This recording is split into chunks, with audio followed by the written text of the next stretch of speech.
upang ipagkaloob sa inyo ng Diyos ng ating Panginoong Jesucristo, ng Ama ng kaluwalhatian, ang espiritu ng karunungan at ng pahayag sa pagkakilala sa Kanya. May mga bagay tayo pang dapat malaman patungkol doon sa ating paglilingkod sa ating dakilang Diyos. So may naka-highlights dyan na espiritu ng karunungan at ng pahayag.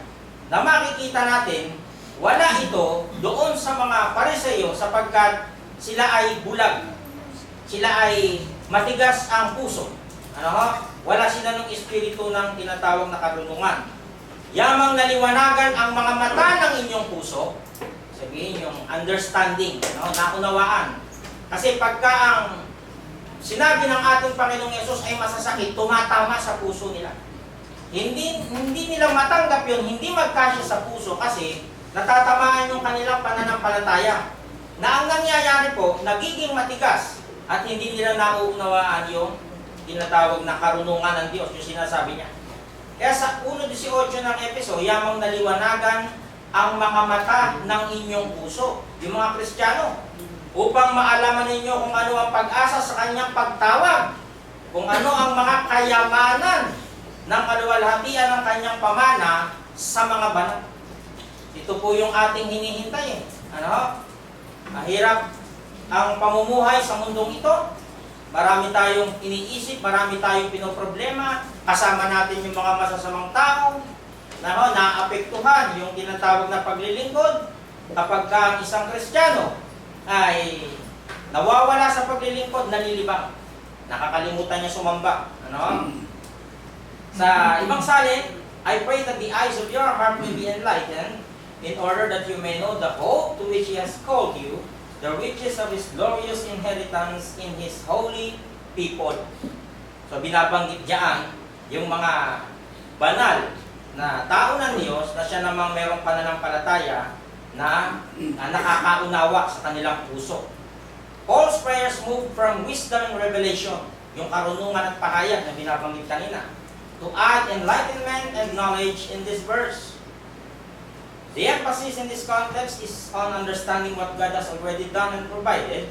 This is not referring to new insights or predictions of future events.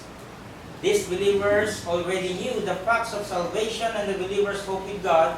However, Paul wants them to better understand the importance of these blessings. So ito po yung ating title sa umagang ito. Ang mata ang ilawan ng ating mga katawan. Sa isang, kumbaga sa isang point of view, paano nangyari? Na yung mata, ilaw ng katawan. So, paano nangyari? Lesson number 15.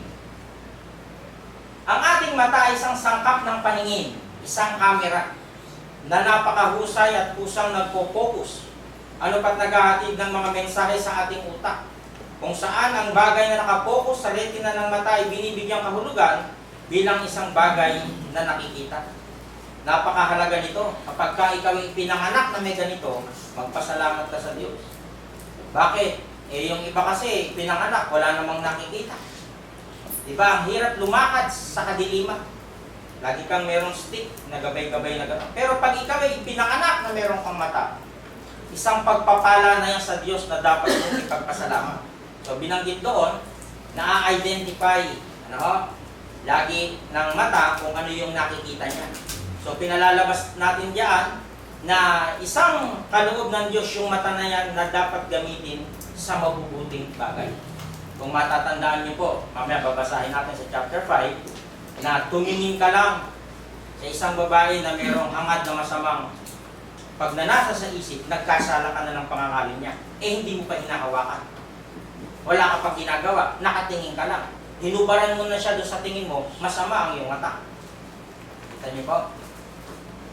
So, anong ipinakikita po dyan sa isang puntos na kung ginagamit natin ng maayos yung ating mga mata, makikinabang tayo ng tinatawag na kaligtasan. Tingnan niyo po sa pinakahuli. Ano po? Sabi ng EO, love your eyes. Yun. Kaya iingatan natin yung mga mata, lalo na doon sa mga kabataan. Ano po? Marami tayong mga kabataan dito. Bawas-bawasan yung paggamit ng gadgets. Mamaya umiikot na yung mata nyo. over na sa 2 hours, 3 hours, ay delikado na yun. Sa mga mami at daddy, bantayan po natin sila at gabayan natin sa tamang pamumuhay. Ang ilaw ng katawan, 622, ASMD, ang mata ang nagsisilbing ilaw ng katawan. Kung malinaw ang iyong mata, maliliwanagan ang buong mong katawan. So ito ay sermon ng ating Panginoong Yesus. The eye is the lamp of the body. So if your eye is healthy, your whole body will be full of light.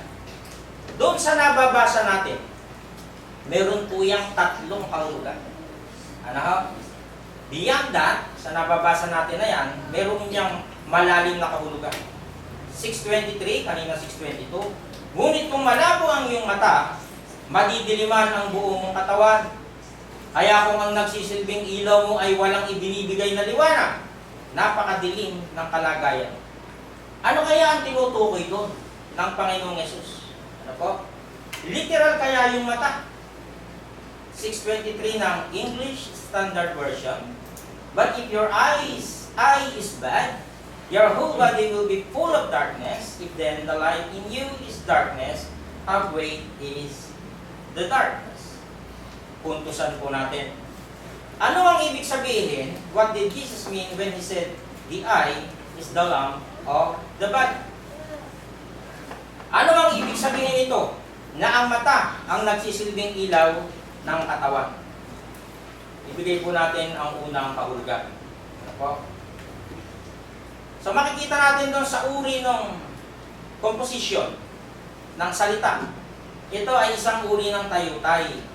Figures of speech na metaphor. Ano yung metaphor? Paghahambing. Kasi direkta niyang sinabi na yung mata ay ilaw. Hindi na siya gumamit ng the eye is light, walang light, yung kasi pag ginamit mo i-light, simile naman yun. So ito ay direct comparison, ayan, metaphor, paghahambing, a creative comparison that describes one thing by stating it is another to create a vivid imagery. Ang example, he has a heart of stone. Direkta nang sinabi, meron siyang pusong bato. Pag malambot hindi literal na bato. So yun yung ibig sabihin, ano po? So gumagamit ang ating Panginoong Yesus ng salitang figures of speech o tayutay. Si Jesus ay gumamit ng tayutay na metapora o metaphor. Direkta niyang tinukoy na ang mata ang nagsisilbing ilaw ng katawan. So isa pang mga halimbawa, yung binabanggit po na pagwawangis o metapora, ito ang tiyak o tuwirang paghahambing, ngunit hindi na kailangan gamitin ng pangatnig sa pangungusap na nagpapahayag ito ng paghahambing na nakalapat sa mga pangalan, gawain, tawag, o katangian ng bagay na inihahambing. Halimbawa, siya ang ahas sa kanilang magkakaibigan. Literal bang ahas? Hindi. Ba't ginamit yung ahas? Kasi siya yung traidor. Yun. Kaya nyo? Ginamitan ng magandang salita na may nakatago. Imagery, vivid imagery. Binigyan mo ng kulay ang mundo kong matamlay. Ikaw ang ilaw sa madilim kong buhay. Ikaw ang ilaw sa madilim kong buhay. Meral po? Pag gano'n, sa unang pagbasa, hindi. Ibig sabihin, binigyan mo ng pag-asa. Yung ilaw. Ano po? So, yun yung metaphor na binabanggit sa unang kahulugan o tinatawag na figures of speech. Bukod sa paggamit ng tayutay o figures of speech, may malalim na kahulugan ng sinabi ng Panginoong Yesus, pumapatungkol ito sa mga tagapagturo ng kautusan. Kasi bakit? Binabasa nila yung kautusan. Hindi naman nila maintindihan. Nakita po natin. Yung mga Saduseo, yung mga eskriba na tagasulat, bakit ang sinasabi ng Panginoong Yesus kontra doon sa nakasulat? Sabi niya sa Matthew 5:17, kung di ako nagkakamali, ako'y naparito, hindi upang sirain ang kautusan, kundi upang ganapin. Ang intindi ng mga Pariseo, Saduseo, eskriba, sinisira niya yung kautusan. Hindi po.